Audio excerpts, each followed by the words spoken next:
Samajwadi party की विधायक पल्लवी पटेल प्राविधिक शिक्षा विभाग में एचओडी की नियुक्ति को लेकर के आज विधानसभा में सवाल उठाया। विधानसभा के बाहर चौधरी चरण सिंह प्रतिमा पे प्रदर्शन करने की धरने पे बैठी हुई है। पल्लवी जी, आपने हाउस में सवाल उठाया है, विभागाध्यक्षों की नियुक्ति हुई है, उसमें आपने कहा है नियमों को दरकिनार किया गया। क्या है पूरा मामला और कहाँ ये नियुक्ति की गई है?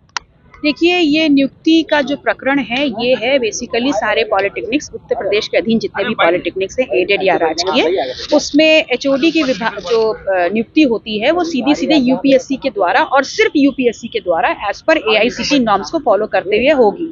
लेकिन हुआ ये है कि 250 लोगों को नियम विरुद्ध पदोन्नति कर दी। चालाकी ये की गई कि पदोन्नति तो पुराने नियमावली के अकॉर्डिंग करी गई है और पे स्केल नई नियमावली के अकॉर्डिंग लगा दिया गया है, जिससे प्रतिवर्ष 50 करोड़ रुपए के ऊपर का जो राजकीय कोष से एक बड़ा अमाउंट निकल जाएगा। तो वो तो लूट घसोट के हवाले चला गया। जिन लोगों को पदोन्नति दी गई है, जब वो क्वालिफाइड ही नहीं थे तो वो उस पोस्ट तक पहुंचे कैसे? उनको उस पोस्ट तक पहुंचाने के लिए प्रति व्यक्ति 25 लाख रुपए माननीय योगी जी के नाम पर धन वसूला गया है, घूस के नाम पर। तो मेरा सवाल माननीय योगी जी से है, क्योंकि चूंकि आपका नाम इसमें इन्वॉल्व है, आपके नाम पर धन उगाही करी गई है, तो सदन में आकर के आप अपनी सरकार के अंतर्गत हुए इस घोटाले को स्वीकारें और इस बात का जवाब दें कि जिन पिछड़े समाज के टैलेंटेड और प्रतिभाशाली छात्राओं और अभ्यर्थियों का जो अवसर है और भविष्य के साथ खिलवाड़ हुई है, सौदेबाजी हुई है, इसके लिए आप क्या करेंगे? लेकिन नियुक्ति तो प्राविधिक शिक्षा प्रमुख सचिव, डायरेक्टर या मंत्री मिलकर के करते हैं, तो मुख्यमंत्री इसमें जवाब या मुख्यमंत्री के नाम पे पैसा जो आप आरोप लगा रहे कौन लिया? देखिए, नियुक्ति तो हुई नहीं है, प्रमोशन दिया गया है। प्रमोशन दिया गया है और वो नियम विरुद्ध तरीके से है। प्रमोशन का क्राइटेरिया ही नहीं है, नियमावली में सिर्फ ओपन एंट्री का है और वो भी through UPSC as per AICTE norms strictly to be followed. आपने हाउस में इस पे चर्चा कराने या मुख्यमंत्री से जवाब मांगने की अभी बात की थी, क्या हाउस में जवाब मिला? देखिए, पहले जब मैंने उठ करके इस बात पे आवाज उठानी चाहिए तो सदन स्थगित हो गया। जब दोबारा मैंने इस बात को करने का प्रयास किया तो माननीय अध्यक्ष जी ने मेरी बात को सुने बगैर ही मुझे रोकते हुए कहा कि किस नियम के अंतर्गत आप चाहती हैं कि सरकार इस पे जवाब दे।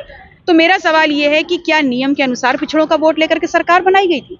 क्या नियम को देखते हुए यहाँ पर ये घोटाला किया गया था? फिर आज जब पिछड़ों की हकमारी हुई है और उस पे सवाल है और जवाब सरकार को देना है, तो किस नियम का हवाला क्यों दिया जा रहा है?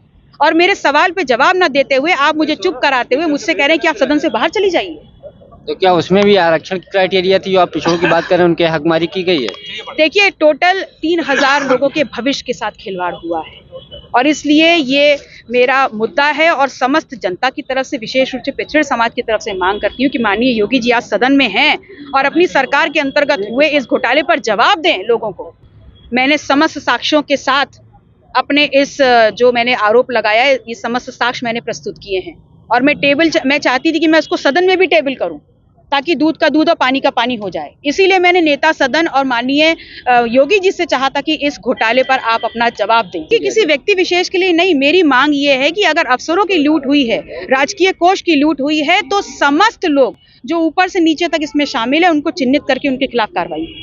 तो जो पॉलिटेक्निक में खास तौर पे जो एचओडी की भर्ती की गई है वो नियमों को दरकिनार करके की गई है, पल्लवी पटेल का कहना है। और उनका कहना है कि इसे जांच करके जो भी इसमें शामिल हो, पैसा लिया गया है, कार्रवाई होनी चाहिए। खास तौर पे पिछड़ों का हक मारा जा रहा है और मुख्यमंत्री से मैंने इस पे जवाब मांगा था, लेकिन सदन में मुझे बोलने भी नहीं दिया गया। पंकज चतुर्वेदी, TV9।